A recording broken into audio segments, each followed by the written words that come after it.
when the Almighty diminished his force to go out before the thousands to fight?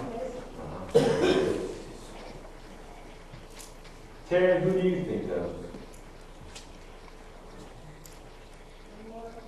Well, I'll tell you what, Terry, I'm going to give you a hint. March look at Peter and tell me who is that, Terry? Noah. Very good. So, I think Noah, Terry, is an example of godly fear. Yeah. The scripture says that Noah moved with fear. Yes. And built the ark in obedience to the command of the Father. Yes. Okay, now that's because he was afraid. This is not him being terrified of the Father. I believe this is an act of reverence. Think about it. Being afraid, that form of fear, that's not conducive in any spiritual process. Okay? Because think about it. It took this man 120 years to build the ark.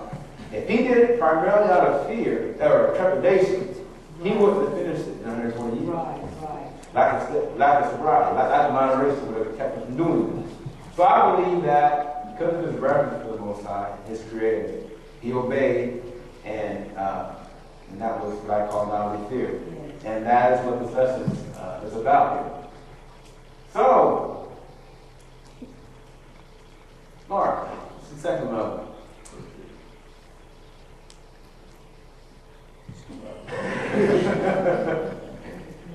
Knowledge, very good. That's it. Temperance, very good.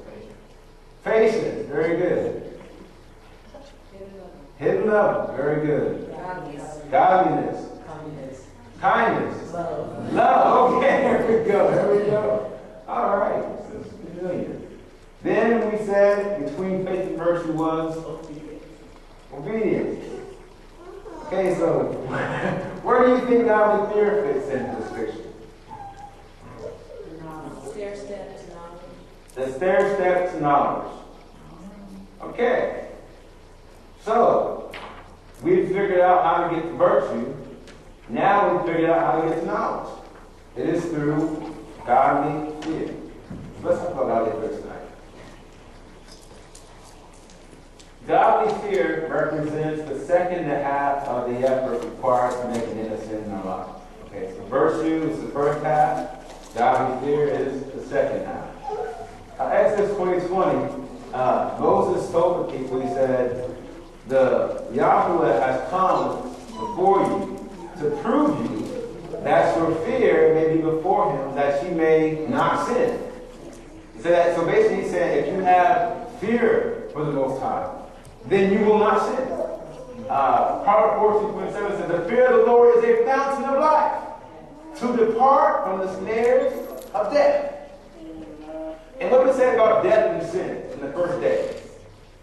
That sin leads to death. Sin always leads to death. So if godly fear is a fountain of life that calls us to depart from death, we must also be departing from sin. Okay? So I think I'm on the money here when I'm saying that godly fear is the application of virtue. It is the second half. Okay? By the fear of the Lord, we depart from evil. Okay? So if we that being said, if we truly have godly fear, we will stop sinning. So what is godly fear? It is reverence to all the Father based upon gratitude and a fundamental understanding of who He is. This admiration, remember that word, admiration, okay? It causes us to have complete faith in the Father by our continued obedience to His will. That's godly fear, okay?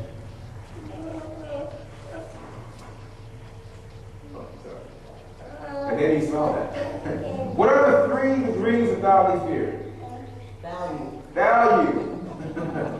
That's the first one. What else do you see in godly fear?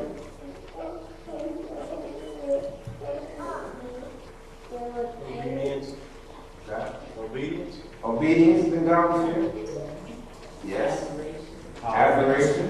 Tolerance. Tolerance. Determination. Fear. Fear?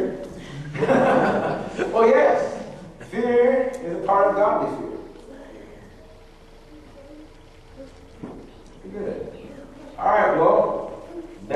Value is the first degree of godly fear. Second degree is reverence. The third degree is worship. Okay? It's the cycle of godly fear. Value, reverence, and worship. Now, value is considered with respect to worth, excellence, usefulness, or importance to regard highly. Now, we will not respect someone unless we sense a measurable value in doing so. You believe that? Do you respect anybody who you don't value? Honestly?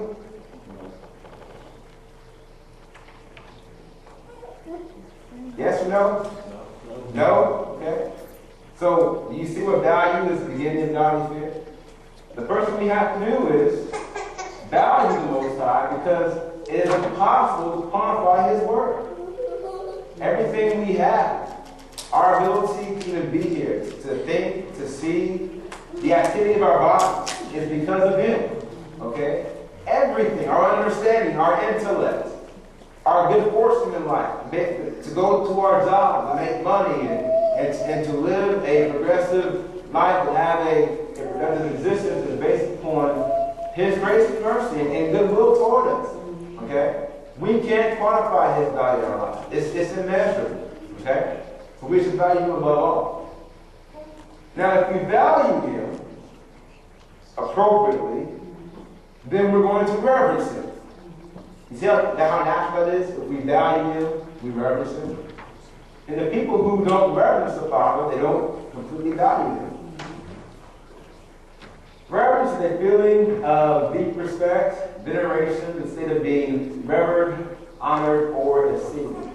Okay? That's reverence.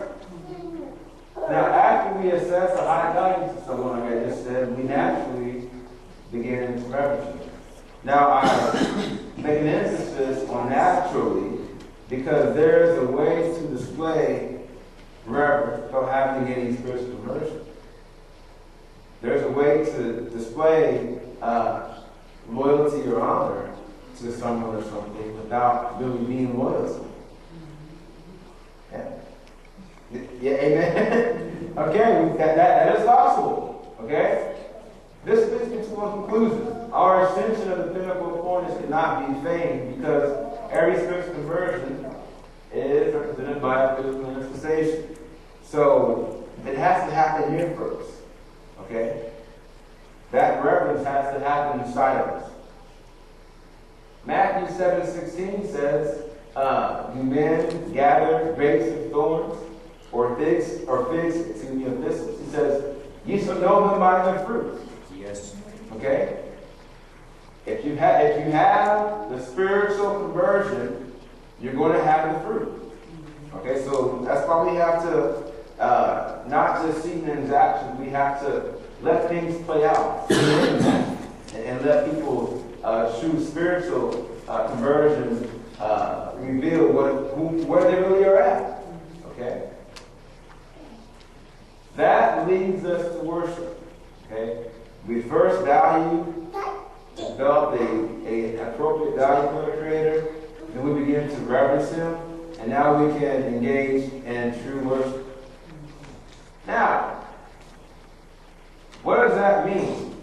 Because we have people in church, we always have a worship service. But we're saying that worship doesn't happen until this point in the pinnacle of holiness. We don't are able to worship Him with mastery until this point. So what does that tell you about worship in the church today? It's not real worship. It's not real worship. That worship is a lifestyle. It's the way you live. Your existence and everything that you do brings glory and honor to the Father. So worship is not just, no matter what state I'm in, going to church, raising my hand, or dancing around the church, and then going back and maybe living a simple lifestyle, or I have some in my life, and then coming back to church the next Sunday and moving on. That's not worship? So He's not accepting that?